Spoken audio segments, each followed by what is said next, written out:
égoïstement généreux. J'ai appris que l'amour est la plus grande des richesses que l'on puisse avoir.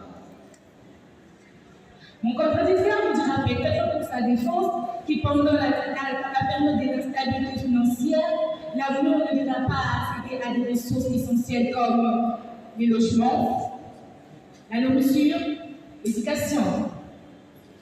Mais moi, je soutiens que l'amour ne remplace pas les biens matériels. Il enrichit la vie et offre un soutien efficace contre l'adversité.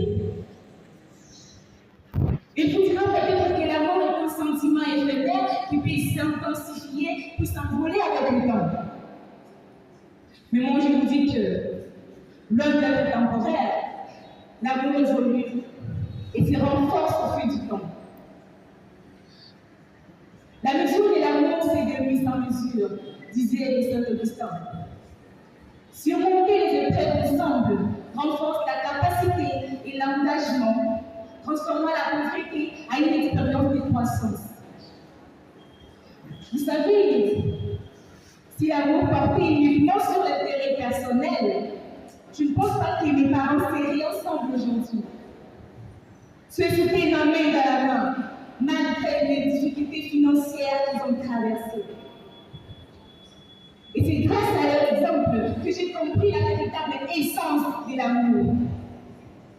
Moi, je ne veux pas vous raconter des histoires d'amour ramassées sur Internet, car chacun de nous ici a une histoire qui illustre la puissance de l'amour. À la place de dire que lorsque la pauvreté entre par la porte, l'amour sort par la fenêtre. Moi, je dirais que lorsque la pauvreté entre par la porte, l'amour envahit toute la maison pour ne pas laisser de place à la pauvreté. Car je crois à la force de l'amour. Monsieur Brown, croyez-vous à la force de l'amour? Miss Bessie, qui croit à la force de l'amour dans cette salle? Je suis très contente de savoir qu'il y a au moins des amoureux dans cette salle. Et mes chers membres du jury, mesdames et messieurs, pour conclure, je dirais que le véritable amour survit toujours à la pauvreté.